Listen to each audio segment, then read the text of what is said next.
अब हमें हिंदी भाषा की अभिव्यक्ति कुशलता के विषय में बताने आ रहे हैं आज के वक्ता श्री अनूप भार्गव जी।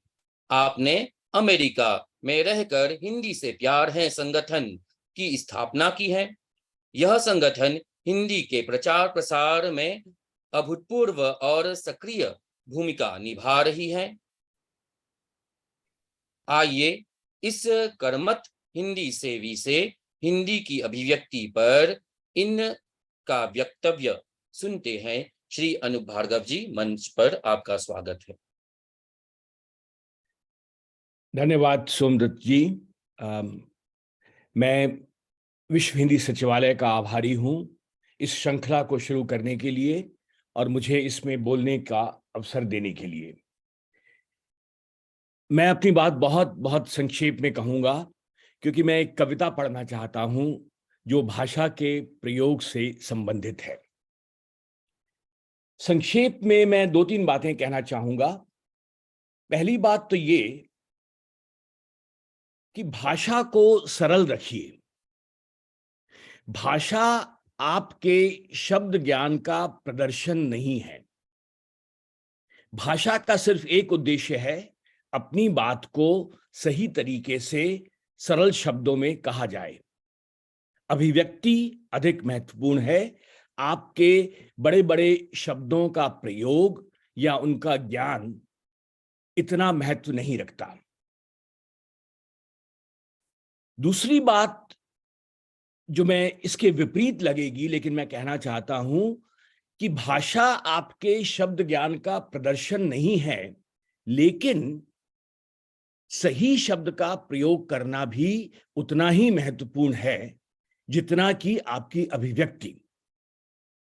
जब हम भाषा की बात करते हैं तो हमें कई बार लगता है कि एक ही शब्द के लिए, एक ही भाव के लिए हमारे पास बहुत से शब्द हैं, है ना?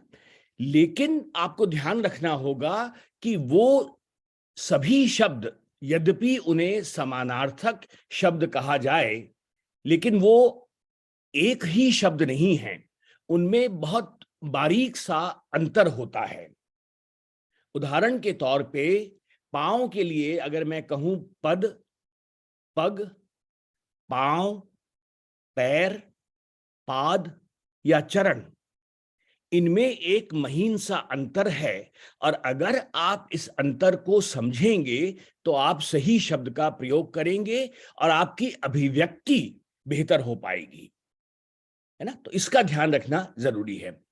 एक बात और मैं कहना चाहूंगा कि अभिव्यक्ति महत्वपूर्ण है, लेकिन यदि अगर आप किसी विशेष विधा में बात कर रहे हैं, उदाहरण के तौर पे अगर आप कविता की बात कर रहे हैं, कविता में बात कर रहे हैं, तो सिर्फ आपकी अभिव्यक्ति ही नहीं, आपको उसके व्याकरण का भी ध्यान रखना पड़ेगा।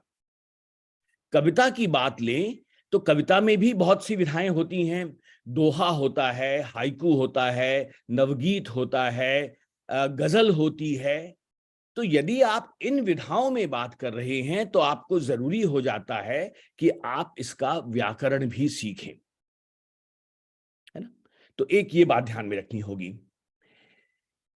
एक बात और कि शब्दों का सही प्रयोग तो महत्वपूर्ण है ही, लेकिन जब आप किसी विशेष विधा की बात करते हैं, विशेषकर कविता की बात करते हैं, तो कुछ बातें अलंकार के माध्यम से भी कही जाती हैं और अलंकारों का प्रयोग जो है वो भाषा को सुंदर बनाता है, आपकी अभिव्यक्ति को सुंदर बनाता है, उसे मीठा बनाता है और कई बार कम शब्दों में बहुत बड़ी बात कह देता है। तो उसको भी आप सीखने का प्रयास करें, है ना? तो यही बात मुझे कहनी थी। अब मैं अपना जो वक्तव्य है वो मैं अपने प्रिय कवि कुंवर नारायण जी की एक छोटी सी कविता के साथ करना चाहूंगा, जिसमें उन्होंने भाषा के प्रयोग की बात की है। तो कुंवर नारायण जी कहते हैं कि बात सीधी थी पर एक बार भाषा के चक्कर में जरा टेढ़ी फंस गई। उसे पाने की कोशिश में भाषा को उल्टा पलटा, तोड़ा मरोड़ा, घुमाया फिर आया कि बात या तो बने या फिर भाषा से बाहर आए, लेकिन इससे भाषा के साथ साथ बात और भी पेचीदा होती गई। सारी मुश्किल को धैर्य से समझे बिना मैं पेच को खोलने के बजाय उसे बेतरह कसता चला जा रहा था, क्योंकि इस करतब पर मुझे साफ सुनाई दे रही थी तमाशबीनों की शाबाशी और वाह-वाह।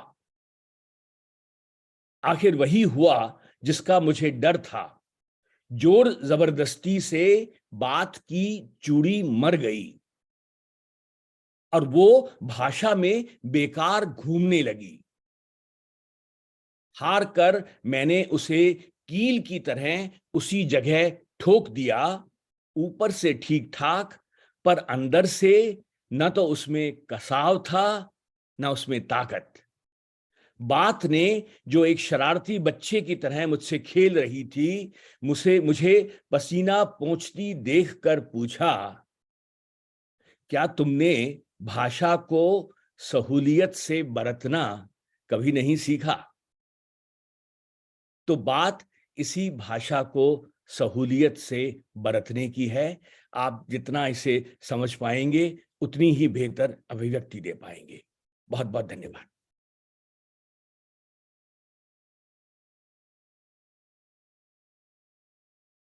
भाषा की विशेषता, अभिव्यक्ति में शब्द चयन की आवश्यकता पर प्रकाश डालने के लिए हम श्री अनुभव भार्गव जी को धन्यवाद करते हैं।